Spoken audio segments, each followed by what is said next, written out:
Olá, esse vídeo dá continuidade à apresentação de Sérgio Aureliano, presidente do Ibascaf, sobre gestão e governança previdenciária.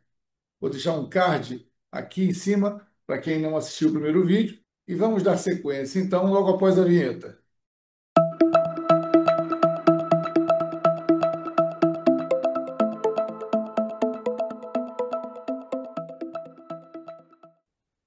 Então, Sérgio, vamos dar continuidade no ponto que paramos no vídeo anterior e você vai começar falando das premissas econômico-financeiras, não é isso?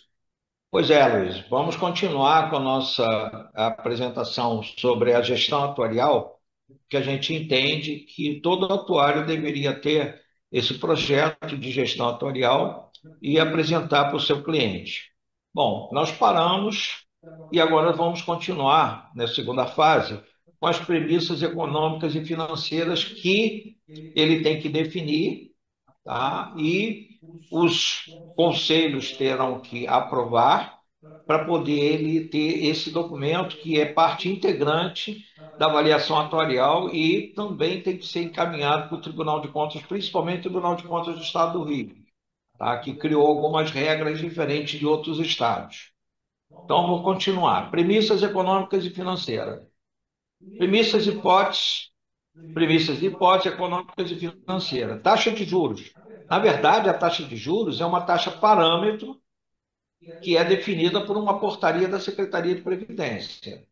Não é definida pelo atuário, nem. Na verdade, é definida pelo atuário porque o atuário calcula a duração do passivo e a taxa parâmetro tem referência com a duração do passivo.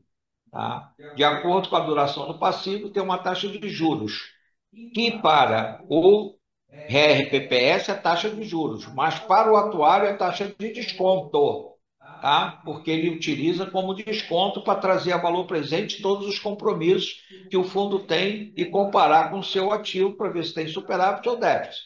Então ele usa essa taxa de juros, na verdade, para o atuário representa a taxa de desconto, porque ele calcula o valor de todo o compromisso futuro e traz tudo a valor presente, descontando a taxa de juros, que é o que o RPPS tem que ter no mercado de rentabilidade no mínimo. Bom, a meta atuarial deve ser alcançada para não gerar déficit financeiro, porque nós temos dois tipos de déficit. O financeiro, quando você não atinge a meta atuarial, você coloca déficit financeiro, e também o déficit atuarial, que é de acordo com o perfil de cada servidor. Tá? A meta atuarial é a rentabilidade mínima necessária para garantir o cumprimento dos compromissos. Por isso que eu disse que a taxa de juros para o RPPS é a taxa de desconto. Se eu descontei aquela taxa de juros, se eu descontei ela para chegar ao valor presente, você, para ficar igual, ou seja, equilibrado, você tem que ter, no mínimo, essa taxa de juros para poder equilibrar o plano. Tá? Premissas e hipóteses financeiras. Se você aumentar a taxa de juros, ou seja, você aumentou a taxa de juros, você vai ter mais rentabilidade.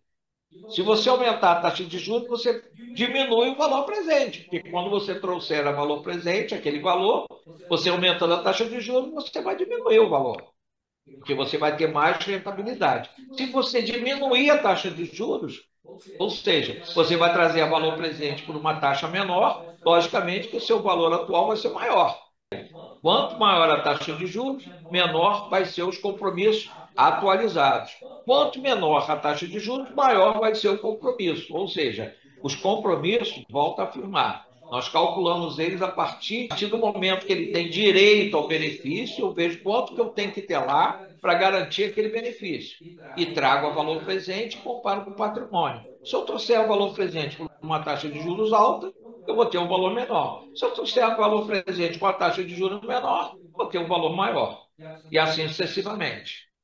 A meta salarial, que eu falei, a taxa de juros parando, mais a inflação. Pode ser INPC, pode ser IPCA, mas para o atuário, o que vale mesmo é a taxa de juros que vira taxa de desconto. Tá? Bom, um exemplo, a aplicação em títulos de curto prazo, como o Tesouro Selic, rende aproximadamente 15% ao ano, uma taxa Selic em junho de 2025. Descontada a inflação IPCA de 5,35, acumulado em 12 meses, o ganho real seria de 10%. Tá? Isso aqui são hipóteses que você, ao aplicar o dinheiro, se você tiver uma rentabilidade compatível com o que você colocou como meta, o que acontece? Você não vai ter déficit financeiro no final do exercício. Você pode ter déficit atuarial, não financeiro.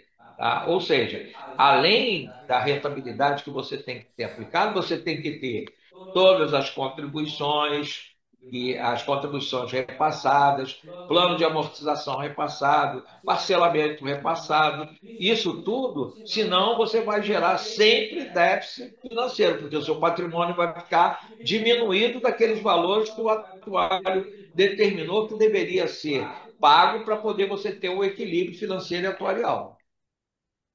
Perfeito. Regime financeiro. No Brasil, nós temos, pela legislação brasileira, a gente pode utilizar vários regimes financeiros. Os regimes financeiros podem ser a repartição de capital de cobertura e o de capitalização. Repartição de capital de cobertura, você não forma reserva. Você só forma reserva no momento que o benefício é concedido. Antes, você só tem contribuição para bancar o benefício. Só vai formar reserva, ou seja, compromisso, depois que o benefício é concedido. Antes você não tem aquela reserva. Você só tem contribuição para aquele tipo de benefício. Tá? E a capitalização é diferente. Você contribui, o fundo guarda esse dinheiro e depois, teoricamente, quando ele tem direito ao benefício, você já tem todos os recursos guardados para pagar ele até o fim da vida. Ele e o benefício que ele deixar, a pensão. Tá? Então, e aí o regime de capitalização tem vários métodos de financiamento. Crédito unitário projetado, crédito unitário, prêmio nivelado, idade de entrada normal e agregado. Independente do método, todos eles vão chegar ao mesmo valor no dia que o servidor completa as condições de aposentar. Você vai chegar sempre naquela data com aquele valor que você vai ter que ter guardado para pagar ele até o fim da vida. Mesmo que ele não se aposente naquela data que ele completa as condições, mas ali, a qualquer momento, ele pode sair. Então, ali naquela data, é a pior hipótese. Naquela data, você tem que ter esse recurso guardado. Tá? Por qualquer método. A única coisa que vai diferenciar em métodos são as alíquotas de contribuição para formar esse capital lá no final. Mas todos eles formam o mesmo capital lá no final. Eu gosto de utilizar o método de crédito unitário projetado, que é um método internacionalmente aceito. Por exemplo, eu faço muito cálculo para empresas privadas que têm capital aberto e têm ações na bolsa. Eles são obrigados, se ele tiver algum benefício pós-emprego, eles são obrigados a botar esse valor desse compromisso pós-emprego no balanço. E pela legislação, esse cálculo tem que ser feito por onde? Tem que ser feito pelo crédito unitário projetado. Por exemplo, eu fui atuário de benefício pós-emprego de uma empresa que tinha um fundo de previdência. O fundo de previdência utilizava outro método de financiamento e quando eu ia calcular o pós-emprego, nunca batia o mesmo valor. Mas aqui nos Estados Unidos, em qualquer lugar do mundo, todas as empresas que têm capital aberto e têm benefício pós-emprego, eles têm que apresentar no balanço. E, obrigatoriamente, qualquer parte do mundo tem que ser por crédito unitário projetado. Tá? Repartição de cobertura foi aquilo que eu falei. Você só pode utilizar para invalidez e pensão. Você não pode utilizar porque, veja só, a capitalização para aposentadoria, você tem que guardar o dinheiro para no dia que ele tem a condição de ter benefício, já ter esse dinheiro guardado, que é a reserva de benefícios concedidos. Agora, invalidez e pensão, você pode formar reserva só no dia que acontece o benefício. Antes, você só tem uma alíquota para bancar os benefícios atuais.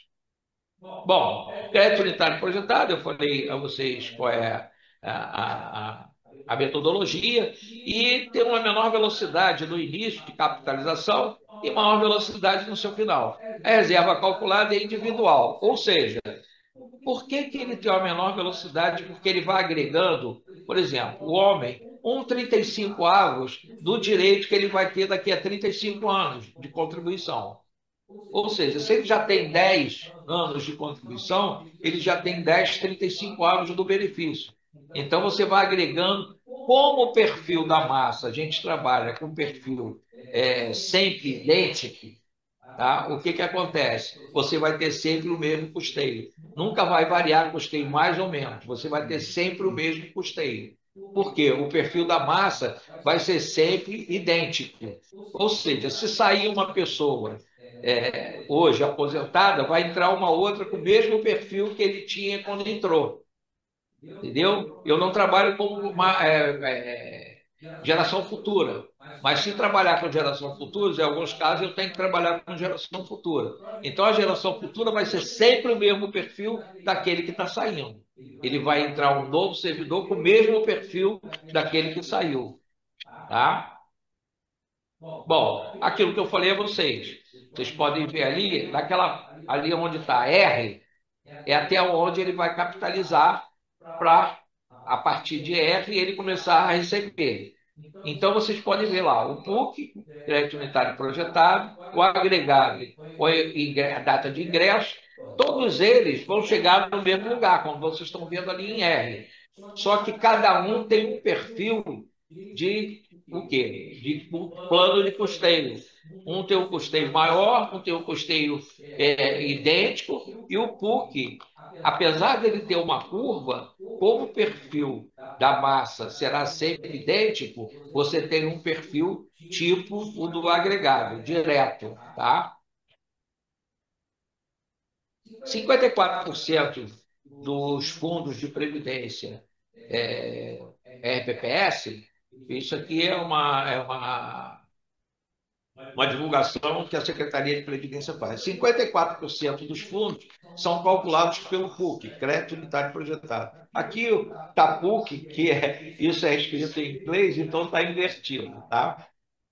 Bom, melhores práticas. Avaliar os riscos envolvidos, envolver órgão estatutário, estabelecer um plano de trabalho. Isso é que todo atuário deveria fazer junto ao fundo.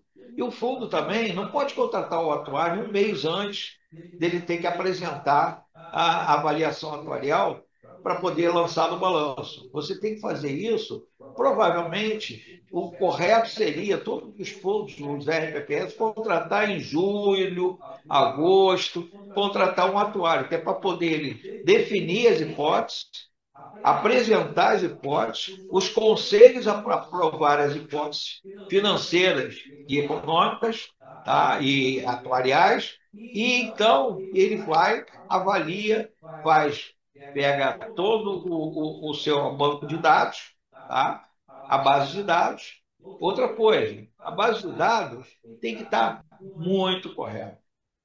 Porque se por acaso a pessoa é masculino e você colocou lá que ele é feminino, o valor é completamente diferente. No final, eu vou demonstrar para vocês o resultado. É um valor completamente diferente. Ou se ele é professor ou professora, e você colocou que ele é um servidor comum, o que vai acontecer? O valor também é completamente diferente. Por quê?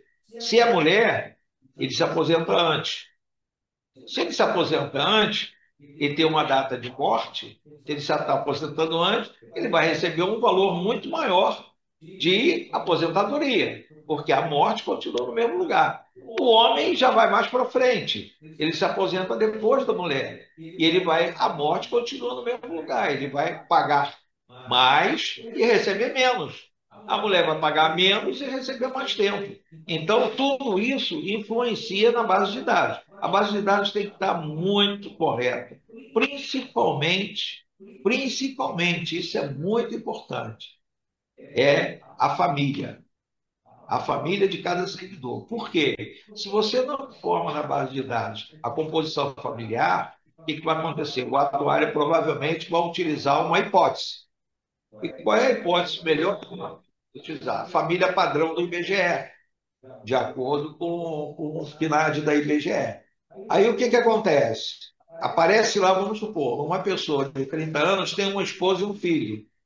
Aí, se aquele servidor tem 30 anos, não tem ninguém, é solteiro, mas para avaliação atuarial ele vai aparecer com uma esposa e um filho.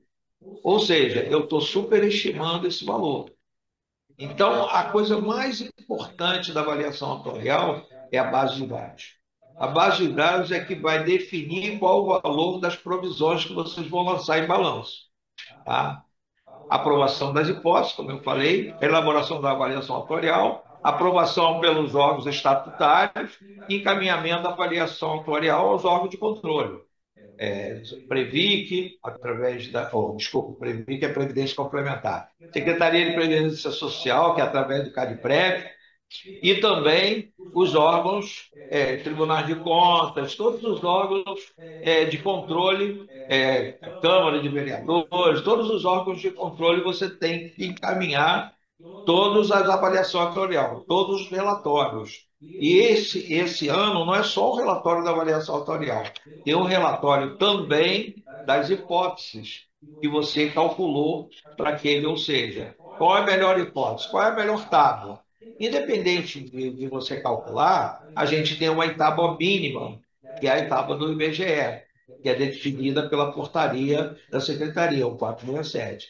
Então, não tem como você, por exemplo, eu fiz lá o teste de aderência e descobri que a aderência melhor é uma tábua inferior à tábua do IBGE. Eu não posso utilizar, eu tenho que utilizar a IBGE 2024, tá? Porque é uma definição da Secretaria de Previdência. Então não pode ser inferior, ela pode ser até posterior, mais grave, agravada do que a tábua do IBGE. Aí eu posso utilizar justificando. Como também sou obrigado a utilizar Álvaro Vindas, tá? Ou seja, a entrada em validez não tem como eu utilizar outra tábua no ser Álvaro Vindas. E assim, a base cadastral, inconsistência, médico curto prazo, medida a longo prazo, adotar procedimento de ajuste e correção dos dados. Isso é o trabalho que todo atuário tem. Você manda a base de dados, ele tem que fazer uma estatística. Por isso que é importante, gente, que não mude de atuário todo ano. Porque o que, que acontece? Vai entrar um novo atuário, ele não tem o retrospecto de suas avaliações. Aí, veja só, quanto mais longe ele estiver do fundo, ele vai criar muitas hipóteses que não são verdadeiras. Quanto mais você conhece o plano, mais próximo da realidade você está. Quanto mais você conhece o plano, ou seja, tudo que acontece naquele plano, a mortalidade, a invalidez, tudo que você vem acompanhando há muito tempo, você sabe o que você utilizar para aquele plano. Porque senão você vai fazer uma avaliação impessoal. Você vai botar na máquina, ter um resultado e encaminha para você. Isso não é, você está muito longe da realidade, porque o cálculo atuarial é cálculo probabilístico, ele não é cálculo determinístico. Eu não tenho uma bola de cristal saber quando cada um vai aposentar, quando cada um vai morrer. Então, isso aí é tudo hipótese. Hipótese para isso, hipótese para aquilo. Por isso que a avaliação atuarial é anual, porque todo ano você corrige o que não acertou nas hipóteses do ano anterior. Tá? Por isso é que o cálculo é anual. Bom, a base de dados é talvez a coisa mais importante da avaliação atuarial. E se você, por acaso, fez um recadastramento, por favor, não peça certidão de tempo de serviço anterior. Pede para ele trazer um extrato do CNIS. Extrato do CNIS é CNIS. O que, que você faz? É o CNIS. O que, que você faz? Entra no meu INSS e tira um extrato onde tem toda a sua vida laborativa desde julho de 94. E aí você faz o recadastramento. Porque se você muda o sexo, o que, que acontece? A mulher se aposenta mais cedo e vive mais tempo. Ou seja, ela vai receber mais tempo de benefício. O homem se aposenta mais tarde e tem uma idade de sobrevida menor. Ele vai receber menos tempo. Então, se você botou A pessoa é homem e você botou mulher, eu vou guardar, vou ter que guardar mais dinheiro. Depois, no final, eu vou demonstrar o que que acontece isso no cálculo, mostrando para vocês os valores, a diferença entre os sexos. Principalmente se você for professor, é pior ainda, porque professor ainda se aposenta mais cedo ainda. Então, é importante tudo isso, o tempo de serviço passado, sexo, salário, data de nascimento, data de início do benefício, quando já for concedido, ou se o benefício é de invalidez, porque, veja só, a invalidez, a mortalidade de invalidez, tem alguns casos que a mortalidade de invalidez é maior do que a mortalidade de válidos. Hoje em dia, normalmente você utiliza a mesma tábua para ativos, para válidos, para inválidos. Porque os inválidos hoje, por causa da medicina avançada, sobrevivem quase a mesma coisa dos válidos. Tá? Data de nascimento e a coisa mais importante, a composição familiar, como eu já disse antes. Tá? Se você não coloca lá a composição familiar, vai ser utilizada o quê? Uma composição padrão que é do IBGE. E aí, se a pessoa não tem filho, é solteiro, na avaliação atuarial vai constar lá que ele tem filho e é casado. Tá? Então, isso é muito. Outra coisa, essas inconsistências você tem que mandar para o fundo, o atuário tem que encaminhar para o fundo corrigir. Há pouco tempo mesmo, fazendo uma avaliação para um RPPS que tinha segregação de massa, misturaram tudo. Quem era do plano financeiro saiu no plano previdenciário, quem era do plano previdenciário estava saindo no plano financeiro. E aí o que que eu fiz? Pela data de ingresso, eu fiz o corte. Você nunca consegue fazer os dados 100%. Então, se o atuário tem os dados do ano anterior, ele pode comparar e verificar as inconsistências. Tá? Todas as inconsistências com base nos dados anteriores.